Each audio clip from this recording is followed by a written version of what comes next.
Hi there BookTube, it's Eleanor here and this is the start of my weekly wrap-up.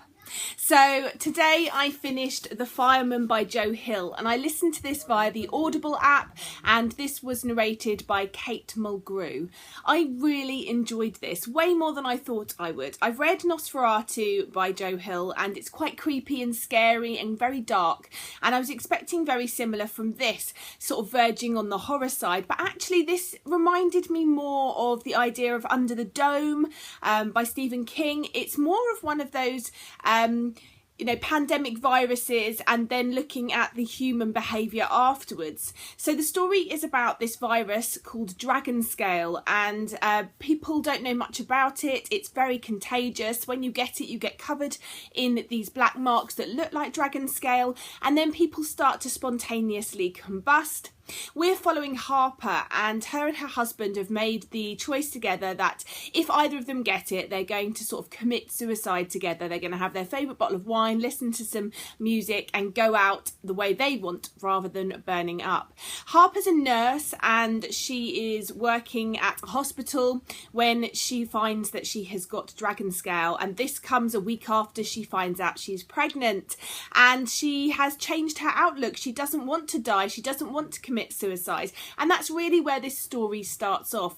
We follow Harper and the decision she's made. We follow her husband, or we learn about her husband's feelings about this, and then we learn about this person called the Fireman, that is someone that everyone talks about but no one's really met or knows who he is, who is looking after these people. People are starting to get shot just for having dragon scale. People are quarantined.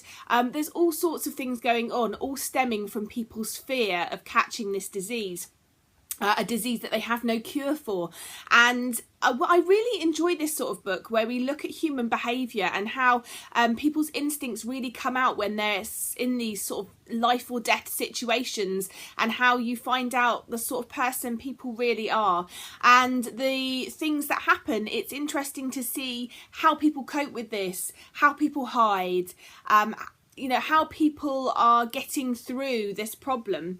And one thing that I really enjoyed about this as well is it isn't wrapped up in a neat little bow at the end.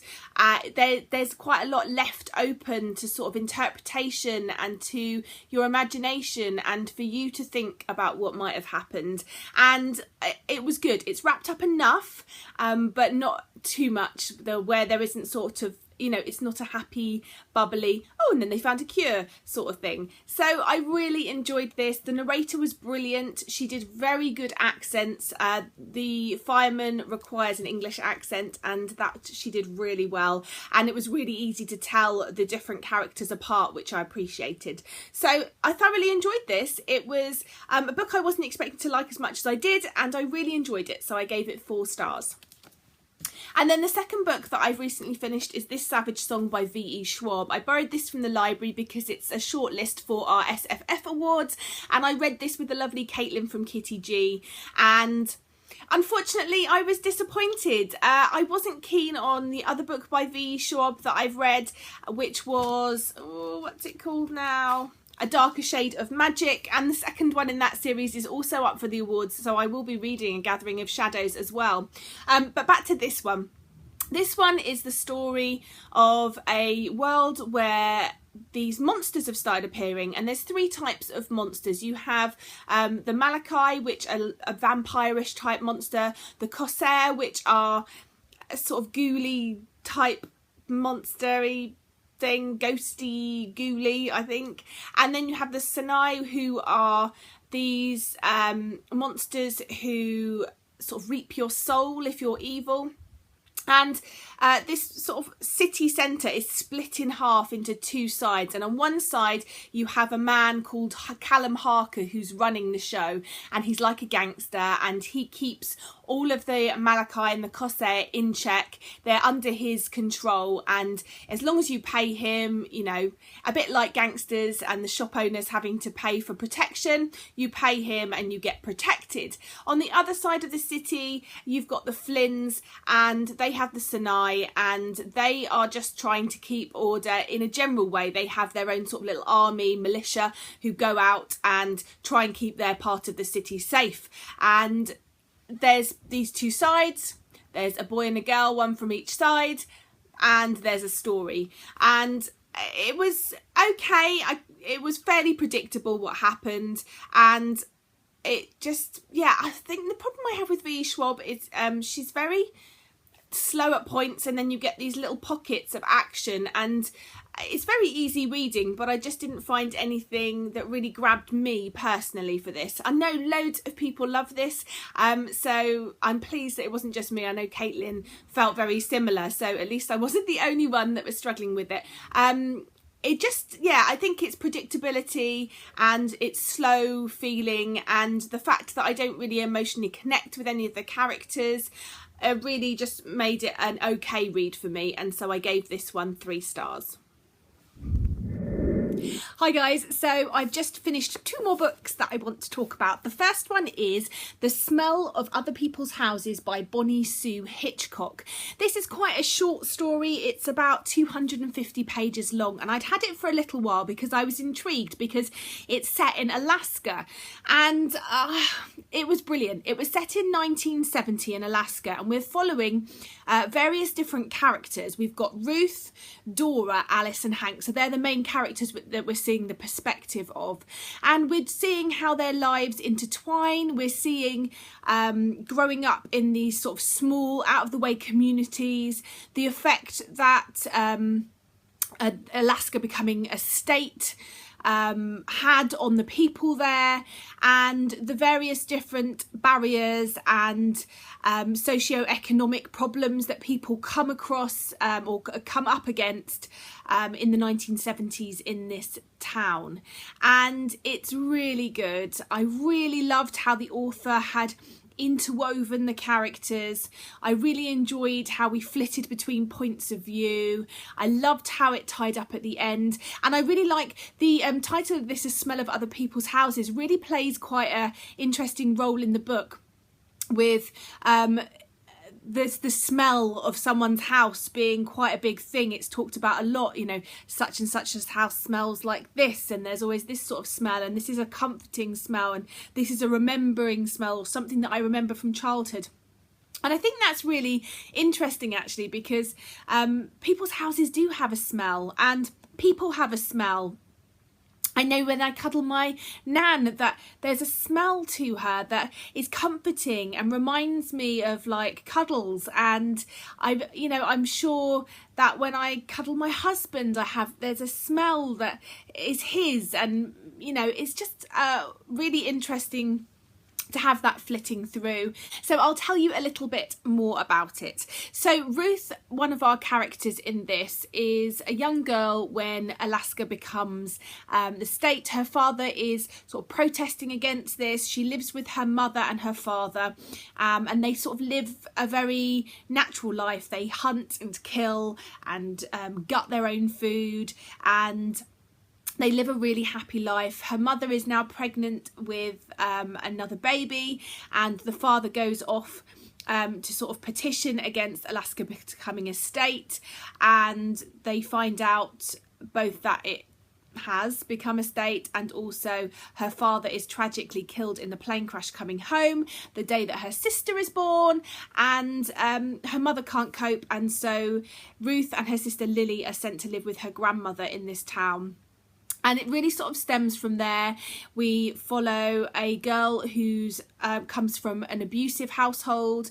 We follow a girl who is torn between wanting to dance and wanting to fish with her father, and we follow some boys who are desperately trying to escape an unhealthy home life. And yeah, I just really enjoyed this. There's triggers in here for domestic violence. I thought this was really well done, and I gave it 4 stars, and I definitely recommend.